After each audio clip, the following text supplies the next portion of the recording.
Afternoon, West Ham fans. Rush the West Ham Network. Hope you're safe and well. Happy Monday. Hope your Monday's going well. Should get a bit of nice weather here in the UK. Hopefully, Friday proving to be the hottest day of the year, and I can tell it's getting a bit more. The old hay fever's playing up. Didn't get nothing in Dubai. As soon as I get back off the plane, back at Stansted, start getting the scratchy throat, eyes. Oh, it's awful. Anyway, Hammersmith London Association with the KUMB.com boys. Today we spoke about the retained list at West Ham. We're going to talk about that a bit more with Antonio now. And then we did the Russ Rumour Roundup, the original rumour rating, talking about another half dozen players that are probably not going to sign. Standard.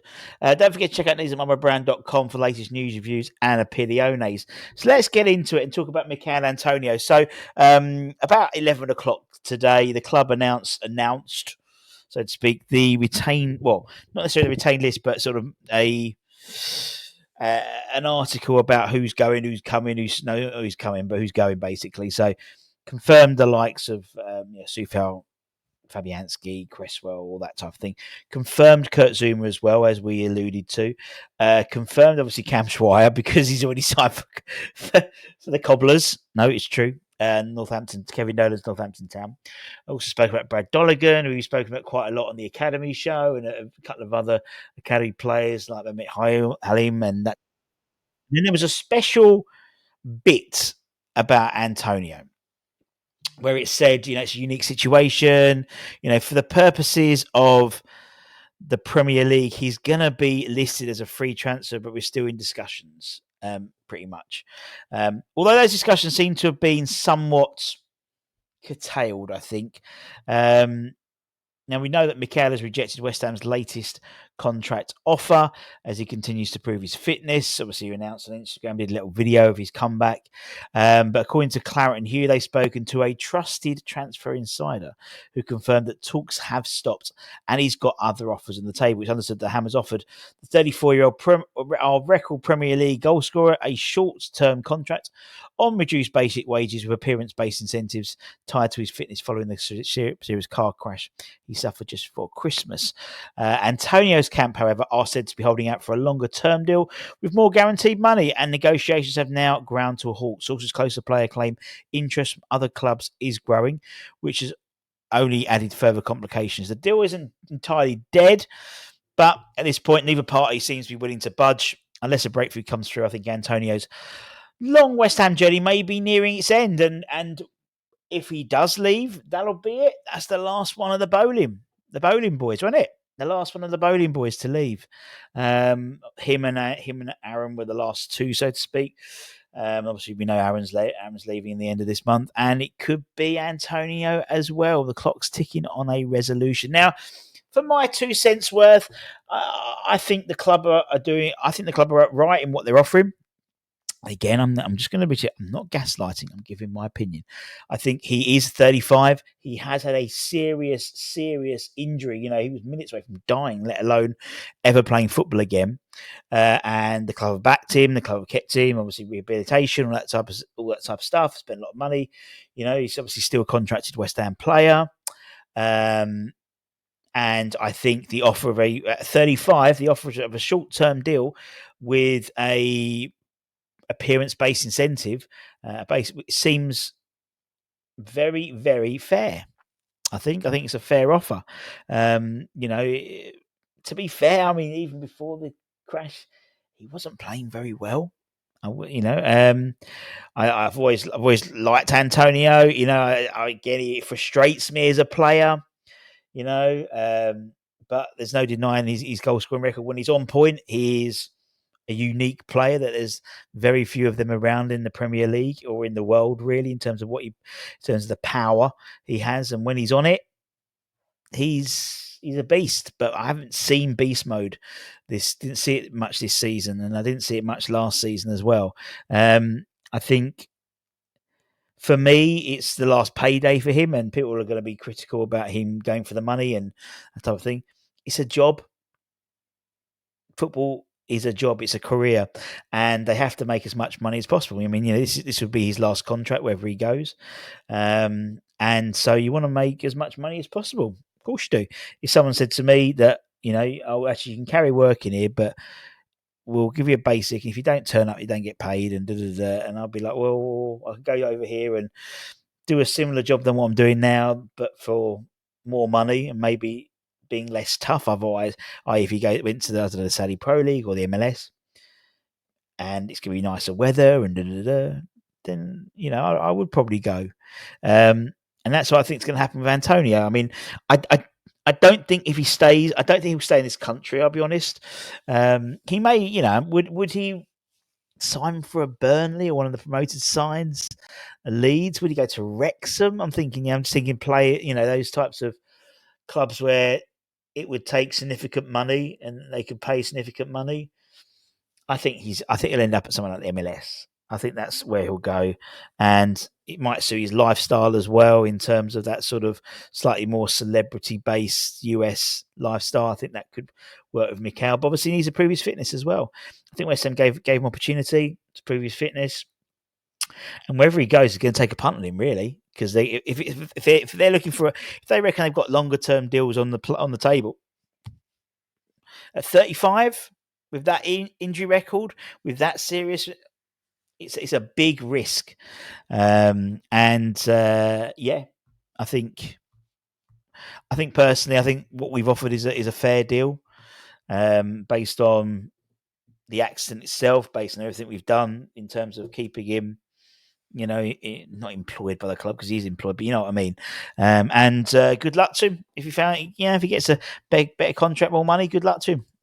Good luck to him, and obviously he'll be forever until maybe Bowen takes over, our Premier League all-time goal scorer. That's sort of the end. Player at the book end of his career. What about players at the beginning of their career, so to speak? Well, according to XWHU employee, he has said that both George Earthy and Lewis Orford will be given opportunities in pre-season to impress Graham Potter.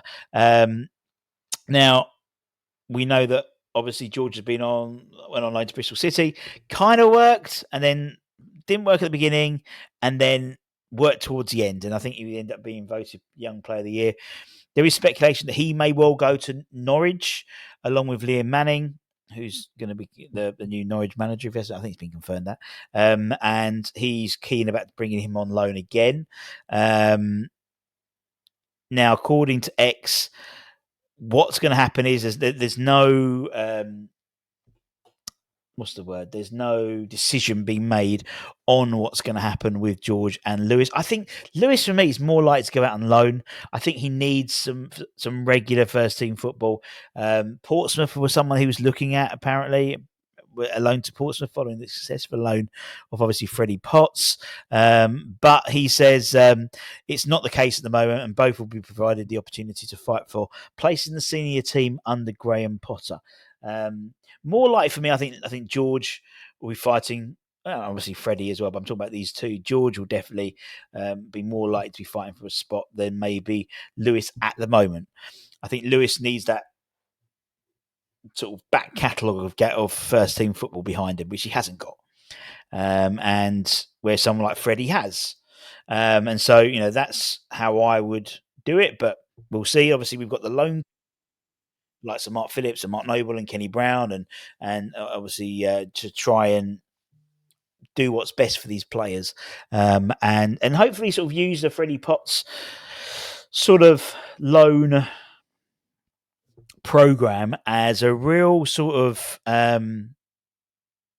template for players. We've got some really good players, I think, in the next group, like as you said, like Preston Fearon and Erdrich Golombekis, and I wouldn't mind Ezra Mayes and Junior, and I wouldn't mind seeing them maybe go out on loan and sort of start that process a little bit earlier, rather than get to sort of the 21s. They sort of work their way up, then they get to the pinnacle of 21s, and they can't really go. Then they're almost too old to play in the 21s, and they haven't had that league experience to put them in, I think, a fair position to then compete for the first team. So, it's almost like I'd like to see maybe do it a season earlier. So by the time they get to the point where they are too old for the 21s, they've already got 18 months, 12 months, 18 months, 24 months of league football behind them to then progress nicely into the first team, if that makes sense. But I'm merely a bald fat man talking in front of a webcam in all jets. What the F do I know? So we'll see what happens there. But it does seem to be given opportunities for them to, and obviously Freddie Potts, but Freddie Potts sort of is assumed already going to be given opportunities already. Let's talk about Mohamed Kudus. We've spoken about the likes of Chelsea being interested in him and bids made, so to speak. We've spoken about, I think Newcastle have shown an interest, particularly if Anthony Gordon. There's interest in Liverpool with Anthony Gordon. They will potentially have funds to then be able to go out and buy someone like a Kudus to come in. But apparently Arsenal now are entering the fray and have held discussions, apparently, about a move to, I say Highbury. How many years was that ago? To the Emirates for Kadu. So obviously he was pictured, wasn't he, in their Champions League sort of campaign? He was pictured one game watching from the stands in the hospitality boxes, and that sort of alluded to the fact that maybe he's going to. Obviously Ghana. Thomas Partey's gone in as well, isn't he? I think. So there's a connection there. But there's no easy answer here. Fantastic debut season, disappointing second season. And we know there's £85 million release clause on his head for a Premier League club. If you want him, if you want to fight for him straight away, it's going to cost you £85 million, and that's the release clause already. Anything below that will obviously be subject to the club accepting it. Personally, I want to see him go abroad. It's sort of like that sort of. It's like when you see Declan Rice and stuff, he's like that sort of ex-girlfriend who still hangs around with your mates. Do you know what I mean? Who's still friendly with them. That's what I get with Declan, and I don't. And I think maybe it's not so much so with Mohamed because we've only really had him here for 2 years. Where Declan we had since the age of 14. But if they play to his strengths, what a good player he can be. And I don't think we've been playing to his strengths. I don't think when we have played to his strengths, he's then done well. So it's almost like gone back to a type and gone back to that left-hand side. And I just think he played more consistently at that left-hand side at West Ham. But he's not going to upset the apple cart. He's not going to get in front of Jarrod Bowen, in my opinion. Not necessarily due to, but I think more longevity as well. He's the captain as well and things like that. So if he wants to play on the right-hand side, I think, he's looks for elsewhere. As a Newcastle, there could be an option there, potentially. I still think there'll be there's several clubs looking at him. But the transfer window closes, is it tomorrow? Is it the first transfer window closes tomorrow for the Club World Cup? So anyone who's competing in the Club World Cup and they want to get Mohamed in, they have to sign him tomorrow to then be able to get him registered in time for the Club World Cup. So I don't think that's going to happen. And then we have a bit of a hiatus for a few days, and then the window reopens in about a week's time. So yes. I don't know how I feel about Arsenal coming. It's almost like it becomes like a feeder club for Arsenal. I don't know if I like that. Don't know if I like that at all. Anyway, let me know in the comments below what you think. Particularly around Antonio, I think that's a really interesting discussion point. What would you offer Antonio, considering not his history? So I think history, but where we are present day. He's 35. He's just had a career-threatening injury caused by a car crash. What would you do, regardless? I think of what's happened before, because for me, what's happened before has happened. Now it's now looking to a contract is now looking ahead to the future. So what he could still bring to the West Ham. I still think there's a job for him at West Ham. I still think position for him. Is it a starter? No. Is it an impact player? Yes. If he's fully fit. But I think we've offered him, even if it was a year, it might be a year, 18-month contract. I think that would, for me, based on the criteria, what he is, 35. I don't think that's a bad deal. But if he's got better deals elsewhere, fair play to the lad. And obviously, he'll go with my blessing. I'm sure he's waiting for that. But let me know what you think. What would you offer him now not the baggage, but not what's happened before, but like where he is now in terms of fitness, in terms of injury, in terms of age. What would be a fair offer? Let me know. Take care, stay safe, stay warm, stay humble, keep the faith, and don't forget to check out News at Moral Brown for latest news, views, and opinions. Much love. Bye.